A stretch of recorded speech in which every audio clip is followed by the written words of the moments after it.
Simbolo ng malalim ng pananampalataya.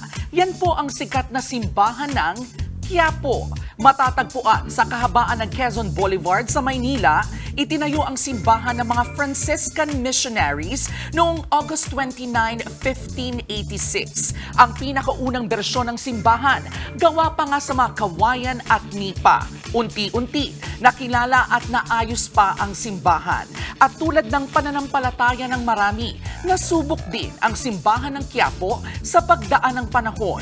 1645, nasira ang simbahan dahil sa isang lindol. Mahigit isang siglo matapos niyan, nasunog naman ito noong 1791. Mahigit 70 taon naman ang lumipas noong 1863, muli na naman itong nasira ng isa pang pagyanig. After 66 years, nasunog itong muli taong 1929.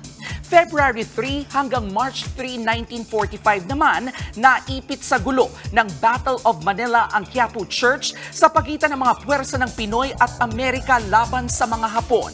Nabomba at nawasak ang simbahan. Simula noon, unti-unti itong inayos at itinayo hanggang tuluyang maibalik ang ganda noong 1984. 3 taon matapos niyan, alinsunod sa Papal Bull Kiloko Petri ni Pope John Paul II, itinaas bilang minor basilica ang simbahan ng Quiapo. Isang espesyal na pagkilala ito para sa isang simbahan dahil sa naging ambag nito sa kasaysayan, ganda ng arkitektura at mga liturgical activity.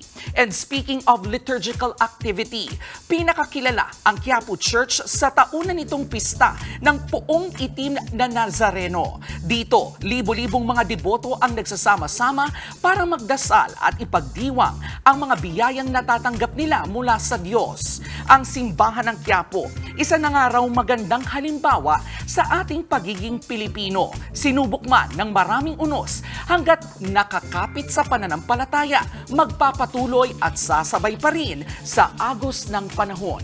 Maganda po itong halimbawa na tulad ng kay Alaman, ang tatag ng ating pananampalataya ay kay Yamanan.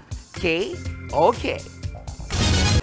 Mga kapatid, ito po ang inyong Kay Alaman Queen, Kalad Karen. Always remember na ang Kay Alaman ay Kay Yamanan.